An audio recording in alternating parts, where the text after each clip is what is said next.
அவள் பெயர் என்னவோ அடுக்க முடியாத கவிதை. கல்லூரிக்கு செல்கிறாள் கல்வி கற்க அல்ல, காதல் கற்கவும் அல்ல, காரியம் சாதிக்க. அவள் தோளில் தொங்கும் பையின் கனத்தை விட அவள் மனதில் ஏந்திய வஞ்சகத்தின் கனம் அதிகம். சதுரம் போடும் கண்கள், சிரிக்கும் உதடுகள், சிக்கென பிடித்த புடவை, சரித்திரத்தை மாற்ற பிறந்தவள். அழகு அள்ளி கொடுத்த பிரம்மா அறிவுக்கு ஏன் இவளிடம் கை விரித்தார்?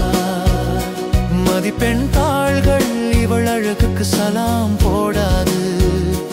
அதனால் தான் அறிவுக்கு பதிலாக உடலை ஆயுதமாக்கினார்.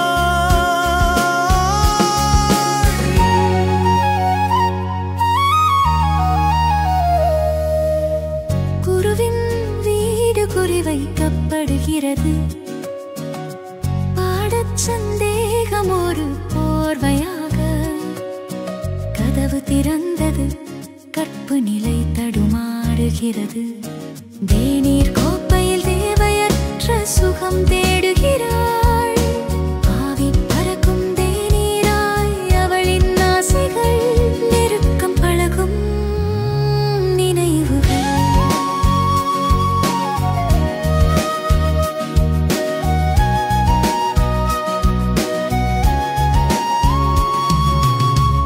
ஆசானின் கண்கள் அவளின் உள்ளே ஊடுருவின.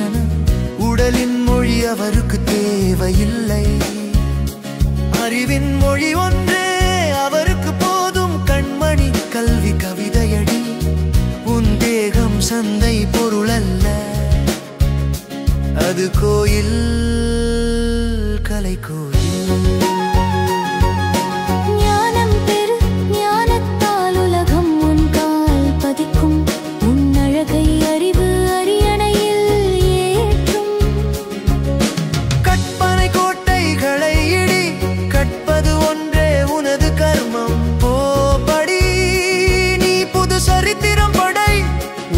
ஆசிரியன் உனக்கு வழிகாட்டியாய். எரிமலை வெடித்தது, ஆனால் எரிந்தது அவள் காமம். குருவின் வார்த்தைகள் அவளை குருடாக்கின.